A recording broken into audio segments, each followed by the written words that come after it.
વચન વિવેક. વિવેક એ વચનનો છે, વાણીનો છે, શબ્દનો છે. અને આપણે મનુષ્ય કેવા, આપેલું વચન કોઈ દી પાડી જ નહીં. હા, પાડી ક્યારેક જ્યારેક સ્વાર્થ હોય ત્યારે એમ જરૂર હોય એ માણસની તો અડધી રાત્રે ત્યાં ઉભો રહે. કેમ? કારણ કે માણસની જરૂર છે ને, તો વચન પાડે. આપી વચન આવ્યા અહીં ભગવાન કેમ ભૂલાય છે. એ આપી વચન આવ્યા અહીં ભગવાન કેમ ભૂલાય છે. આપ્યા વચન જો પાળે નહીં તો આ તો ક્યાંનો ન્યાય છે. ઝટપટ જાગીને એ જોઈ લેને કાળ તુજને ખાય છે. કાળ તુજને ખાય છે ભાઈ. અવસર એલે જાય છે. માટે કોઈને વચન આપો એ પણ વિવેકથી આપો, કે વચન પૂરું થશે. એ વચન વિવેક. માટે કેમ બોલવું એ પણ વિવેક. તમે જે પણ શબ્દ બોલો છો એ શબ્દ તમારા મોઢામાંથી નીકળો, પણ સામેના હૃદયમાં, સામેના વ્યક્તિના હૃદયમાં રહેલા ભગવાન કે ભગવતીને ઠેસ ન પહોંચે એવા શબ્દ તમારે બોલવા જોઈએ. પણ આપણો બધાનો સ્વભાવ રહ્યો ને, કેમ જલ્દી એને મને 2 શબ્દ કીધા હું એને 4 શબ્દ સામે સંભળાવી કેમ ન દઉં, આવા બધાના વિચાર હોય.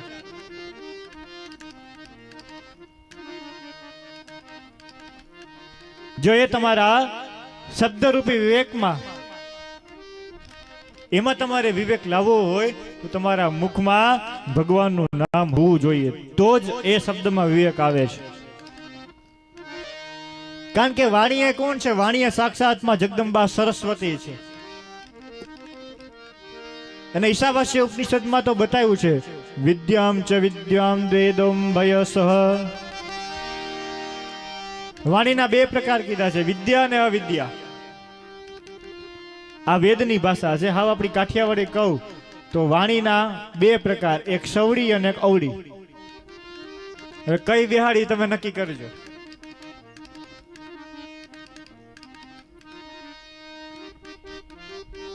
સવડી આપણા મુખ ઉપર છે એટલે આપણે કથામાં બેઠા છીએ. જો અવડી આવે તો આના મહાભારત થયું. આ શબ્દ છે, એનો વિવેક હોવો જોઈએ. માટે ક્યારેય કોઈને સંભળાવી દઉં, કોઈને આમ કહી દઉં એવો ભાવ નહીં રાખો, તો તમારા મુખ ઉપર સાક્ષાત ભગવાન કે ભગવતી વાસ કરશે.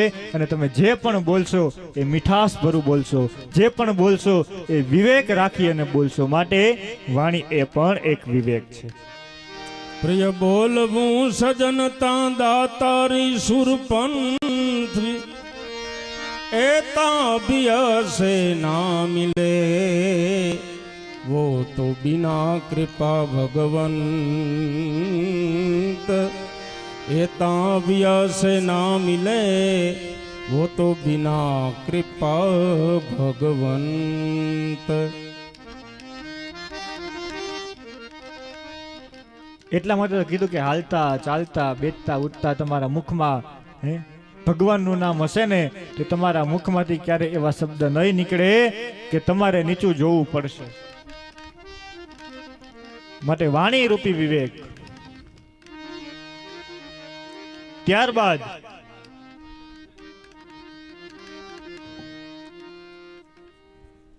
કેમ ચાલવું એનો વિવેક આપણે જોયો, કેમ બોલવું એનો વિવેક જોયો, કેવું ભોજન લેવું ને એ પણ એક વિવેક છે. કારણ કે તમે જે અન્ન ગ્રહણ કરો છો ને, આપણે કાઠિયાવાડમાં કહેવત છે કે જેવું અન્ન એવું મન.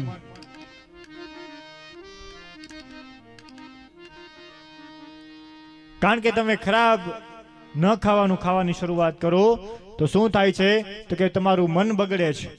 મન બગડે એટલે તમે વિચારમાં જાઓ છો, વિચારમાં જાઓ છો એટલે તમારું શરીર છે અશક્ત થવા લાગે છે અને તમને રોગનો ઘેરાવો થઈ જાય છે. માટે કેવું જમવું એ પણ એક પ્રકારનો વિવેક છે.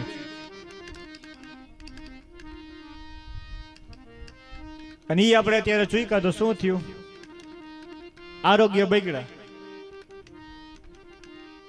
જેટલું જમવાનું ન જમે એટલી સામે દવા લેવી પડે, જેને આપણે ટીકડી કહીએ છીએ. જેટલી રોટલી ન ખાય એટલી ટીકડી ખાવી પડે. કેવું? સવારે જાગે તો જાગતા હોય પેલા કે શું? તો કે ટીકડી. પછી તો કે નાસ્તો કરવાનો, તો કે નાસ્તા પહેલા ટીકડી, નાસ્તા પછી ટીકડી.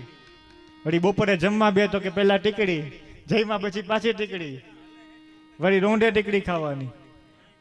પછી કે રાઈતે હાલો વાળું કરવા, તો કે ઉભા રહ્યો પહેલા હું ટીકડી લઈ લઉં. તો વાળું કરીને પાછી ટીકડી, પછી હુવાની ટીકડી અલગ લ્યો.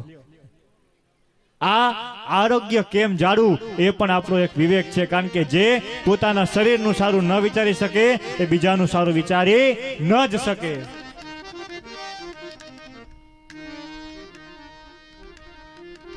માટે આરોગ્યની જાળવણી આપણે ખુદે કરવી પડશે. આરોગ્યનો વિવેક છે. આપણે કહીએ છીએ ને, જે ખાઈ જાણે ને એ ખવડાવી જાણે, જે ખાઈ ન જાણે એ ખવડાવી શું જાણવાનું. એવી જ રીતે જે પોતાનું શરીરનું ધ્યાન નથી રાખતો એ બીજાને બીજાનું શરીર કેમ સાચું રહે, સારું રહે, એની લાગણી એ બીજા પ્રત્યે કેમ દેવાનો છે. એ પણ એક આરોગ્ય વિવેક છે.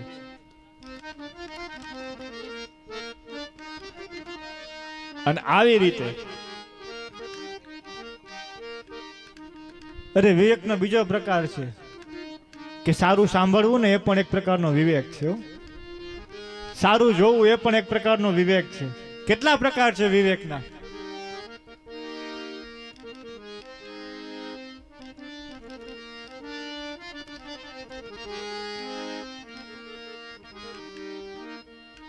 ભગવાને સારું જોવા માટે આપણને આંખ આપી છે, આપણે શું કર્યું કે નથી જોવાના એવી વસ્તુ આપણે જોઈ અને આપણી આંખ બગાડી, અને નથી સાંભળવાનું એવું સાંભળીને આપણે આપણા કાન બગાડ્યા. જો એટલા માટે તમે કોઈ પણ પૂજામાં બેસો ને, પૂજા કરવા બેસો ને, એટલે ગુરુદા પહેલા શું કે વાટકામાં પાણી છે, હાથમાં પાણી લઈ આંખે અને કાને પેલા જલનો સ્પર્શ કરાવો, નેત્ર કર્ણ ઉદ્ગો સ્પર્શ. કારણ કે આ બે વસ્તુ એવી છે કે આ બે વસ્તુ બગડે એટલે માણસ આખો બગડી જાય છે. પાપને પ્રવેશવાના આ બે જગ્યા છે, આંખ અને બીજી કાન. ન સાંભળવાનું સાંભળો એટલે તમારા કાન બગડે. અને સાહિત્યકારે સારું કીધું કે આપણને બે કાન શું કામ આપ્યા છે? એક કાને સાંભળવાનું, બીજા કાને પણ શું કાઢવું એ પણ વિવેક છે. જે નથી સાંભળવાનું, નથી રાખવાનું એ કાઢી નાખવાનું છે. ભગવાનનું નામ, ભગવાનનું કીર્તન, ભગવાનનો મંત્ર એ રાખવાનો છે એટલે તમારું કલ્યાણ થશે. આનું નામ વિવેક છે.